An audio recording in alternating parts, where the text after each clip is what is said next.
আজকের গল্প বহুরূপী। আমি বাবলু আপনাদের গল্প শোনাচ্ছি।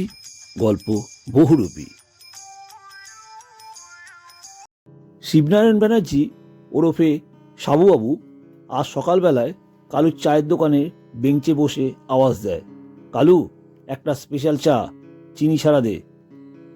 কালু জানে সাবুবাবু চিনি ছাড়া চা খান, কিন্তু মাঝে মধ্যে ভুলে যায়। কালু চা আর আজকের খবরের কাগজটা সাবুবাবুর হাতে দিয়ে বলে, সাবুবাবু সুপ্রভাত। সাবুবাবু সাহেবদের মতন বলে, গুড মর্নিং মাই বয়। এবার চায়ে চুমুক দিতে দিতে সাবুবাবু খবরের কাগজের পাতা উল্টে পাল্টে দেখছে। এবার চোখটা একটা খবরের হেডিংয়ে গিয়ে স্থির হয়ে যায়। পুরুষ মহিলা স্বাস্থ্যকর্মী সেজে বাড়িতে চুরি। সাবুবাবু লেখাটা দুবার পড়ে হো হো করে হাসতে থাকে। কালু বলে, সাবুবাবু কি খবর ছাপানো হলো, এত হাসছেন? দোকানের উপস্থিত জনা 10-12 জন বলে, সাবুবাবু ব্যাপারটা একটু খোলসা করে বলুন না। সাবুবাবু এবার হাসি থামিয়ে খবরটা পড়ে সবাইকে শোনায়। সবাই শুনে বলে, এতে হাসি তো পাচ্ছে না। কালু বলে, সাবুবাবু এত হাসির কারণটা কি বলুন না।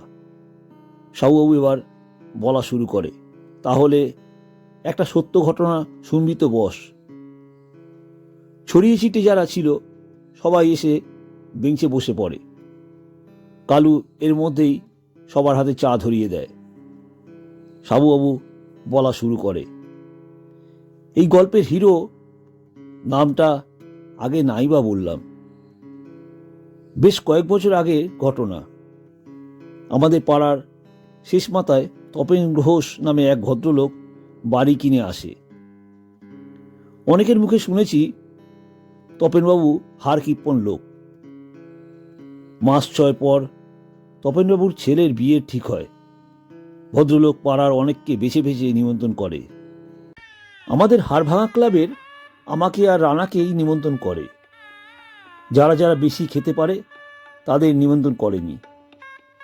বিয়ে বাড়িতে গিয়ে দেখি 50 কি 60 জন হবে নিমন্ত্রিত অতিথি উপস্থিত আছে। খেতে বসার আগে রান্নার ঠাকুর মদনের সঙ্গে দেখা। মদন অনুষ্ঠান বাড়ির রান্নার দায়িত্বে আছে। মদন আস্তে আস্তে রানা আর আমাকে বলে, সাবুবাবু তাড়াতাড়ি খেতে বসে যান, শেষ ব্যাসে খাবার শর্ট হতে পারে, বলে দিলাম। আমরাও সেই মতন খেতে বসে গেলাম। খেতে বসে আমি লক্ষ্য করি আমার সামনে এক সুন্দরী অল্প বয়সী ভদ্রমহিলা বসেছে। ভদ্রমহিলা যে একা সেটা পরে বুঝতে পারি। আমার আর রানার দিকে কয়েকবার তাকালো, আমিও একবার তাকালাম।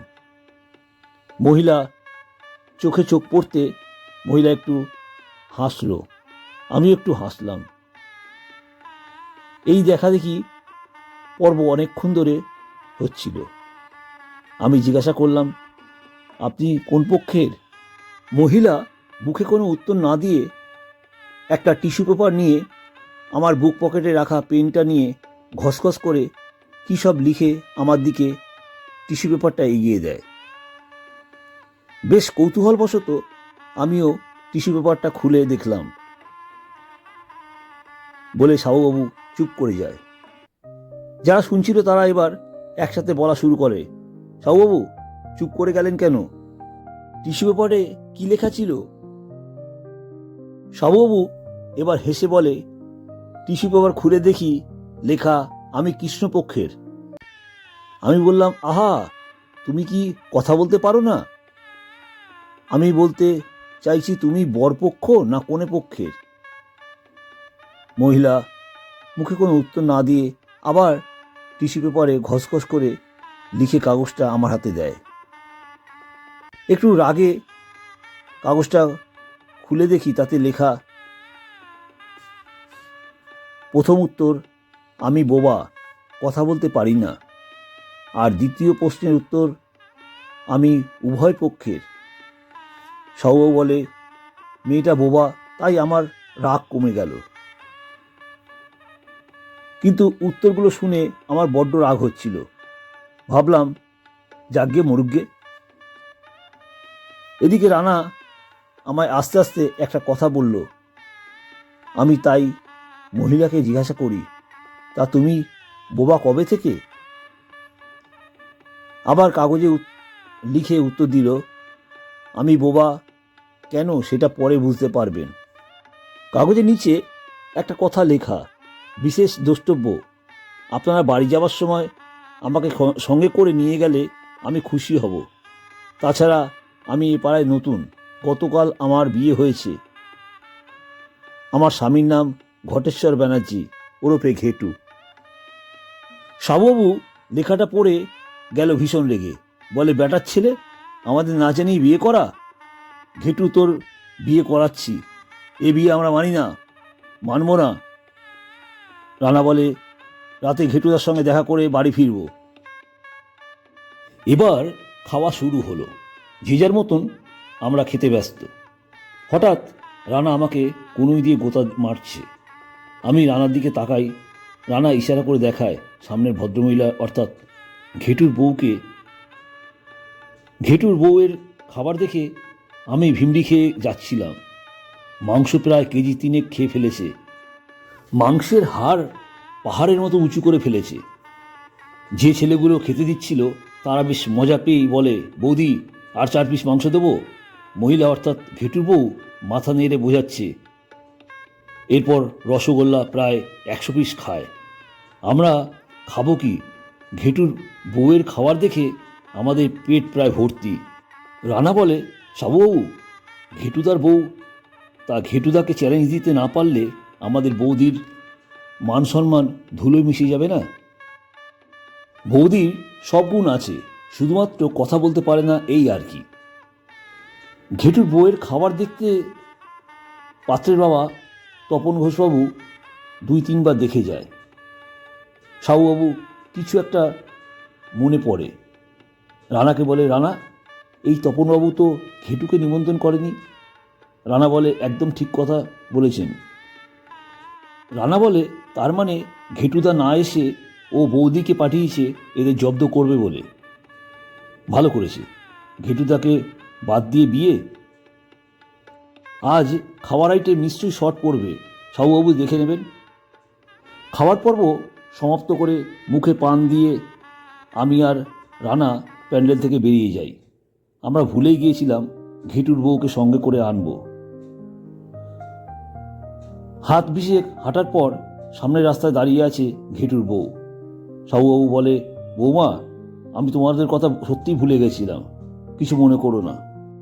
ঘেটুর বউ মাথা নেড়ে হাত নেড়ে মুখে হালকা হাসি দিয়ে বোঝালো, কোনো ব্যাপার না। ঘেটুদের বাড়ির কাছে এসে সাবুবাবু হাঁক দেয়, ঘেটু, এই ঘেটু, আমার কথা কানে যাচ্ছে না? ঘেটুর মা বাইরে বেরিয়ে আসে।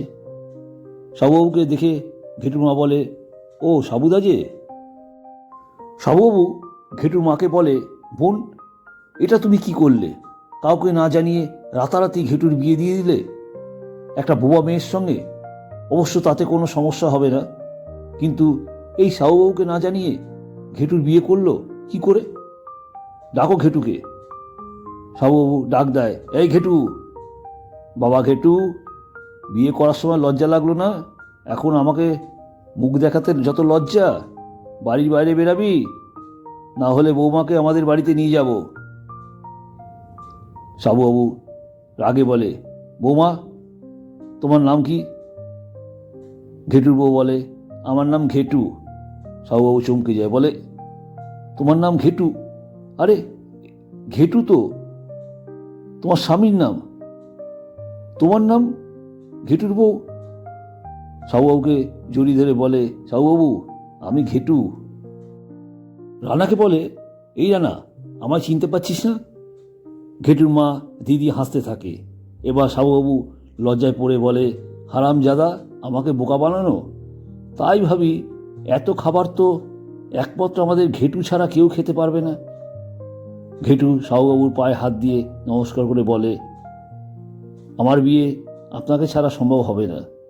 এবার সাবুবাবু মন খুলে হো হো করে হাসতে থাকে। পরের দিন তপেনবাবুর সঙ্গে বাজারে সাবুবাবুর দেখা। তপেনবাবু সাবুবাবুকে বলে, গতকাল আপনাদের সামনে যে ভদ্রমহিলা খাচ্ছিল তাকে আপনি চেনেন?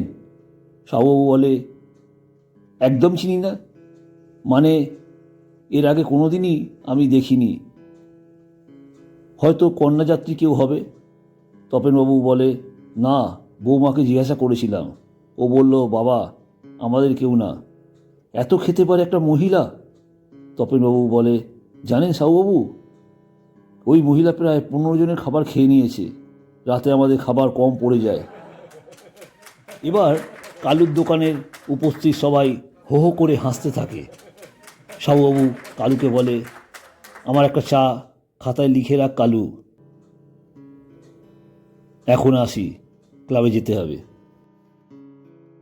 নমস্কার, আমি আপনাদের এতক্ষণ গল্প শোনাচ্ছিলাম। এইরকম নতুন নতুন গল্প শুনতে চান তাহলে অবশ্যই এই ভিডিওটিকে একটা লাইক দিয়ে গল্পের ডায়েরি চ্যানেলটিকে সাবস্ক্রাইব করে পাশে থাকা বেল আইকনটি ক্লিক করবেন। যখনই আমি নতুন কোনো ভিডিও আপলোড করব সবার আগে আপনাদের কাছে নোটিফিকেশান পৌঁছে যাবে। আপনাদের মূল্যবান সময় আমাকে দেওয়ার জন্য অনেক ধন্যবাদ। আপনাদের মধ্যে অনেকেই আমার গল্প শুনছেন কিন্তু সাবস্ক্রাইব করছেন না, দয়া করে সাবস্ক্রাইব করবেন।